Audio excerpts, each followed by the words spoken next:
ачаалал жилээр тусам нэмэгцээр байна. Нэгдүгээр эмнэлгээр өдөрт 600-аас 1000 хүн үйлчлүүлэхээр дугаарлан зогсож байна. За энэ тоо өвөл болохоор баггүйгээр нэмэгддэг юм а. Өнөөдрийн байдлаар тус эмнэлгийн дотор элэгдсэний кабинет 3 хоногийн хүлээгдэл үүсгээд байна. Улсын клиникийн төв эмнэлэг хөдөө орон нутгаас болон дүүргийн эмнэлгээс шилжиж ирсэнгээд бүхий л иргэдэд үйлчлдэг улсын хэмжээний томоохон эмнэлгээ.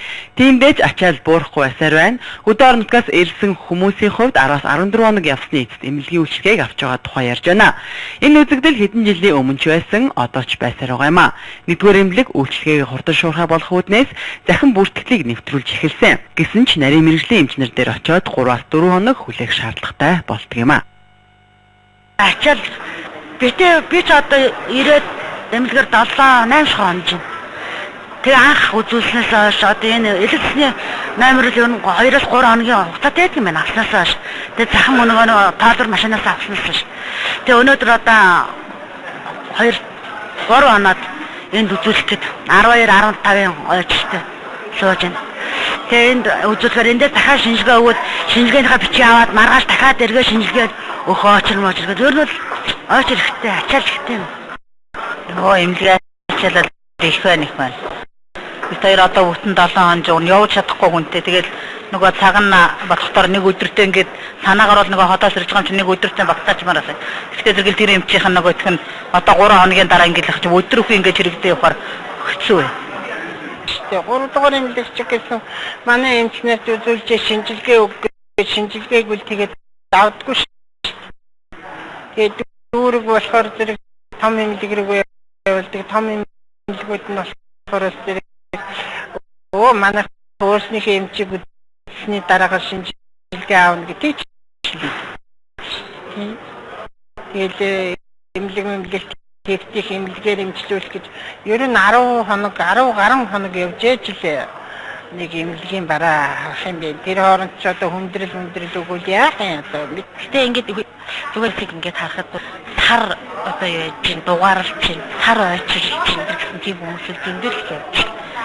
Одоо нэг саяхан ирсэндээ нэг 20-аад түүний дараа л юм. Өгөл бол их очиртэй байсан. Одоо бол гайгүй байна. Боломж юм байна. Тэгээ үзүүлэх гэж байна да. 20-аад түүний дараа хэр одоо хэдэн минут очиж одоо нэг багцаагаар хэдэн минут болох юм шиг мэдэхгүй. Би ирээ сууж тэгэл энэ совлогч нарын зөвлөгөө өгөөд гайгуулуулт юм шиг санагдлаа шүү. Улсын клиникийн төв эмнэлэг нь 20 гаруй төрөлцсөн мэрэгчлэр онцлогоо эмчилгээ хийж тусламж үзүүлдэг. Тухайлбал нүд сонсгол, мэс засал, зүрх, ходоод гэд споргээд бүхлийг онцлон эмчилж байна. Энэ дундаа дотор элэгдэл мэдрэлийн өвчин их байгаа учраас хүлээгдэл үүсгдэг нь мөн хөдөөнөөс ирсэн иргэд нэг ирснийх дотор ирэхтнээ үзүүлээд авъя гэсэн бодолтой байдагтай ч холбоотой юм а. Нөгөөтэйгүр дотрын нэг эмч өдөрт 32 хүн, мэс заслын эмч 24 хүн үзэх нормтой. Тиймээс ачаал буурахгүй байгаа юм а. За өдөртөө бол маань захин бүртгэлээр 600-аас 800 хүн дугаар авч үйлчлүүлэг. Ачаалттай өвлийн цагаар бол 1000 гаруй хүн үйлчлүүлэг. За 2 давхрын онцлогоо шинжилгээний цаг болгодог захин бүртгэлд бол бидний дугаар авахгүй шууд үйлчлдэг. Тэгэхээр бол яг нэг давхрын хэсэг дугаар олгогдож байгаас бол илүү хүн үйлчлүүлж байна. За иргэд бол эмнэлгээ өөрсдөө сонгож үйлчлүүлнэ. Манай эмнэлгээр үйлчлж байгаа 3 дахь эмнэлэг шүү дээ.